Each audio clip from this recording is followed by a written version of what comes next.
Bonjour. Très bien.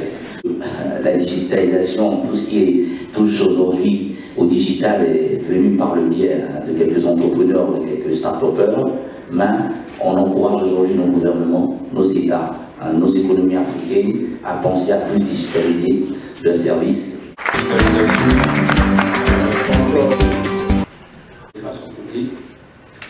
Messieurs les directeurs administratifs et financiers, messieurs les chefs de service, chers invités, en vos rangs, grades et qualités, chers amis start-up et fintech, je voudrais avant tout beaucoup souhaiter la bienvenue et adresser mes salutations fraternelles à tous ceux qui ont répondu à notre invitation pour prendre part à cette première édition des rencontres État fintech. Ville de San Pedro, en faisant passer le recouvrement des taxes.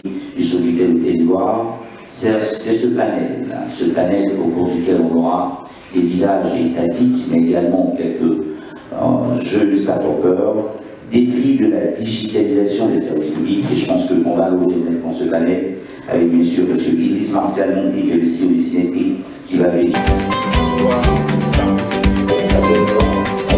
Bénéficier des services publics à des coûts abordables, sans passer par du cash. Merci déjà pour la contribution. Docteur Koulibaly Tchekoura, vous nous venez du ministère de la Famille, de la Femme et de l'Enfant. Vous êtes un homme? Bien évidemment. On ne pas. Le défi est énorme. C'est d'abord un défi sociétal. Qui propose un portail électronique qui permet aux utilisateurs de générer des cartes virtuelles Visa. Il y a également l'aspect sensibilisation. L'aspect sensibilisation. Effectivement, non, c'est un gros challenge. Il y a une chose que je vais corriger par rapport à ce que là, on n'a pas besoin d'attendre d'avoir la connectivité haut débit sur l'ensemble de la Côte d'Ivoire pour faire du digital. On peut faire la connectivité sans haut débit. Dans les villages, dans les régions, c'est possible. Sur 99% du Kenya, il n'y a pas de haut débit. Sur 90% de la Tanzanie, il faut aller avec ce texte. Si le haut débit est disponible, on peut les services de haut débit. Le backbone, c'est la dorsale. Pour ceux qui ne connaissent pas, c'est la dorsale fibre optique. On a parlé de compétences digitales. Je pense que de compétences digitales pour que les agents de nos différents États et de nos gouvernements puissent vraiment s'approprier le digital. Exactement. Mais parler de compétences digitales, c'est là, ça passe quoi? Au sein des administrations, il faut former nos agents. Parce qu'il y a des gens qui ont plus de 50 ans, il y en a qui ont moins de 50 ans, il y en a qui ont 20 ans, qui ont 30 ans. Donc chacun doit pouvoir en fait s'approprier ces outils, pouvoir le rendre disponible et pouvoir permettre à chacun des usagers de les utiliser. Très bien. C'est un challenge à mon niveau.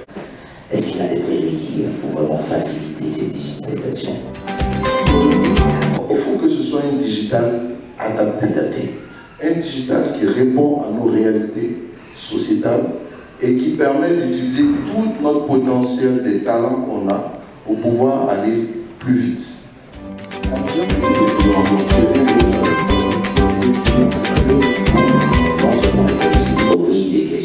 On va prendre parlons de 5 questions.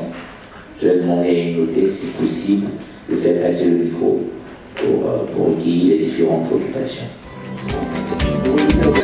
Utiliser cet outil-là, ils ne peuvent pas le faire parce qu'ils n'ont jamais touché à l'outil informatique. Donc je pense que c'est à l'État de Côte d'Ivoire de pouvoir insérer l'éducation à l'informatique dans nos lycées et donner des salles informatiques équipées pour que ces cours-là ne soient pas des cours facultatifs. Les facteurs clés, c'est d'abord plus de synergie entre le public et le privé. Synergie comment? Synergie dans le sens aujourd'hui, je pense que si notre pays en est un exemple, aujourd'hui pour le projet Un étudiant, un ordinateur, la plateforme pour payer, c'est Sinetpay qui l'a fait. On a fait un appel d'offres, ils ont présenté une offre, et aujourd'hui ça a permis à 21 000 étudiants d'avoir un ordinateur. Il nous a pas dit ça. Il nous a pas dit ça, mais ça veut dire quoi? L'Université de technologie est un intégrateur de solutions informatiques qui existe depuis 1997. Ah, c'est la pub, c'est super, allez-y. Alors, tous les démembrements de l'État qui pourraient être bénéficiaires de cette formidable base de données que nous mettons en place. Et je peux dire à l'attention de SINELPAY.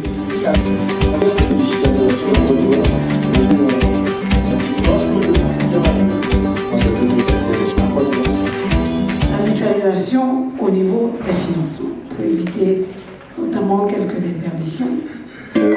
On applaudit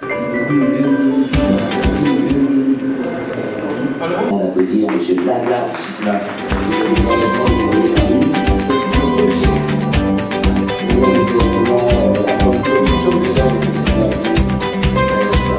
Le renouvellement par USSD. Donc on a beaucoup espéré que ça soit disponible avant. Le chef de service du cabinet du ministère des Transports avec cette application DDVA qu'ils ont déjà à mettre en place. Bon, je suis très content de le retrouver et je vais terminer donc. Nous identifions déjà les contribuables. Donc aujourd'hui, avec les différents partenaires sur le projet, on a pour son pétrole près de 50 000 contribuables identifiés, géolocalisés. donc oui, je peux témoigner que le ministère des Transports reçoit ce qui est profitable pour l'État de Côte d'Ivoire.